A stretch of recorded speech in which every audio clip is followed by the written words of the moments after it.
Hello students, today we learn about the palatine tonsil.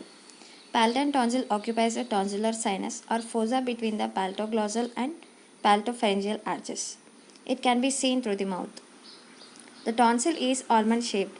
It has two surfaces, medial and lateral, two borders, anterior and posterior, and two poles, upper and lower. The medial surface is covered by stratified squamous epithelium, continuous with that of mouth. This surface has 12 to 15 crypts. The largest of this is called intratonsillar cleft. Lateral surface is covered by the sheet of fascia, which forms a hemicapsule of the tonsil. The capsule the lower pole is related to tongue and upper pole is related to soft palate.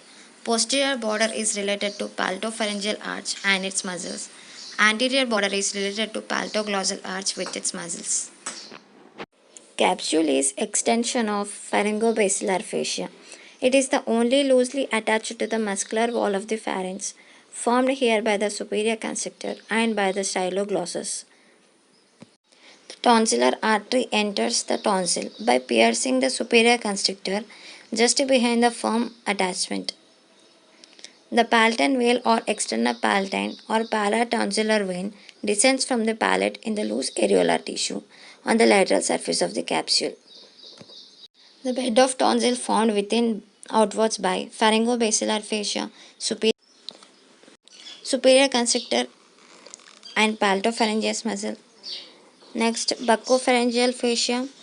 In the lower part, the styloglossus and glossopharyngeal nerve.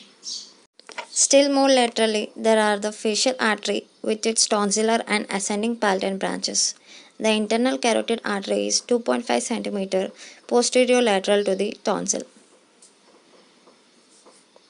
Next, let us see arterial supply to the tonsil. Arterial supply of palatine tonsil. The main source of blood supply to tonsil is by tonsillar branch of facial artery.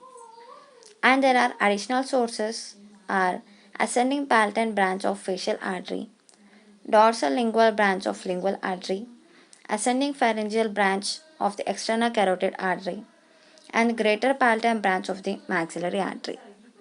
These are the blood supply to tonsil. This brings me to end of the lesson. Thank you. Keep watching.